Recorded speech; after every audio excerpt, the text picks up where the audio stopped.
കഴിഞ്ഞുപോയ ജീവിതത്തെ ഒരു വട്ടം കൂടി മനസ്സിലോർത്തു. അനുഭവങ്ങളാകുന്ന യാഥാർത്ഥ്യങ്ങൾക്ക് എപ്പോഴും മനസാക്ഷിയുടെ കരുത്താണുള്ളത്.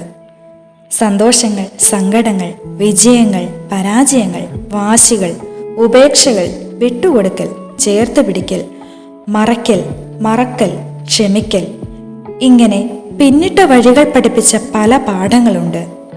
പക്ഷെ ഒരു സത്യം പറയാതിരിക്കാനാവില്ല. മനസാക്ഷിയുടെ കരുത്ത് എൻ്റെ ഉറപ്പായി മാറുന്നത് എല്ലാ അനുഭവങ്ങളും നന്മയ്ക്കായി മാറ്റുന്ന ദൈവത്തോട് ചേർന്ന് നിൽക്കുമ്പോഴാണ്. അല്ല, ദൈവത്തിൽ മാത്രം ആശ്രയം വയ്ക്കുമ്പോൾ എൻ്റെ പാസ്റ്റ് എന്തുമാകട്ടെ അവയെല്ലാം അവിടുന്ന് നന്മയ്ക്കായി രൂപാന്തരപ്പെടുത്തും. സ്വന്തം ചേട്ടന്റെ കടിഞ്ഞൂൽ അവകാശം വെറും പായസം നൽകി സ്വന്തമാക്കുക മാത്രമല്ല, അവന് കിട്ടേണ്ട അനുഗ്രഹങ്ങൾ ആൾമാറാട്ടം നടത്തി വാങ്ങിച്ചെടുത്തപ്പോഴും 20 കൊല്ലം പരദേശിയായി ദാസ്യവേല ചെയ്തപ്പോഴും യാക്കോബിന്റെ ഉള്ളിൽ ദൈവാശ്രയം തൻ്റെ ശക്തിയാക്കി കൂടെ ചേർത്തിരുന്നു.